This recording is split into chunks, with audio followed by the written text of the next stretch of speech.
All right, so we've shown the expected value. Now let's show the calculation for the variance. So we want the variance of x0 transpose beta plus epsilon. All right, so first let's remember what our variance rules are. So if we have addition here in variance, how can we write this out?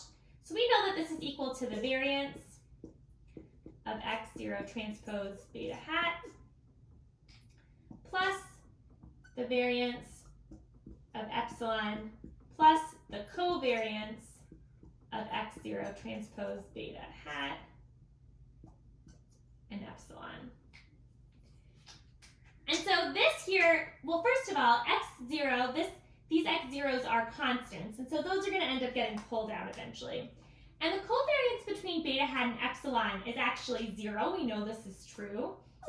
And so because that covariance is 0, we can cross out that term. And so now let's deal with these individual pieces. So we have the variance of x0 transpose and beta hat. And so as I mentioned, we can pull this x0 transpose out here. And so let's do that. We'll take that x0 transpose times the variance of beta hat times x0. So we're going to pull that out, and then plus, we still have this variance of epsilon to deal with here. Okay, and what's the variance of beta hat? This should be kind of just intuitive to you by now. You guys have calculated it so many times, and you've used it in R so many times. And so that's going to be sigma squared. You can estimate that with a little hat, and times x transpose x inverse, and then we still have this x0 here. It's going to be a subscript, a little x0 here. Okay, and what's the variance of epsilon? Well, we know that that is just estimated by a sigma hat squared. Right? So we can estimate the variance of x transpose beta hat plus epsilon with this x transpose sigma hat squared x transpose x inverse x naught plus sigma hat squared. And so I can pull these sigma hats here. I've got these two sigma hat squares that I can yank out. And so I'm going to go ahead and pull those out here to the front. So I'm going to have a sigma squared times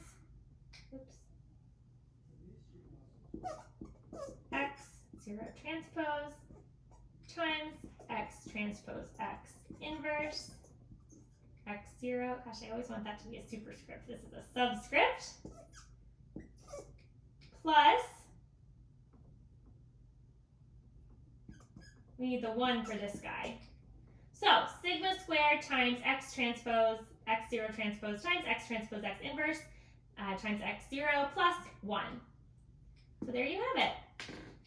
So just to note here, these x's, these big x's, these are your design matrices for your full model, the whole model that you're fitting. And these little x0s, these are the little vectors of your predicted the values for your predictions that you're interested in calculating. So these are the little vectors of those x's that you'd like to calculate a prediction for. The big x's are your design matrices for your whole model. Sigma hat squared, of course, is that estimate for the variance of your model, or the variance of epsilon, and then we have this 1 in here. And so using a very similar method, if we didn't have this epsilon, we would just be calculating the variance of x transpose beta hat, which was the other part of your application exercise, which of course is just going to be equal to this first part here. And so because we have this extra sigma hat squared, we end up with this quantity being a little bit larger. And that's why those prediction intervals are larger than the confidence intervals for your mean.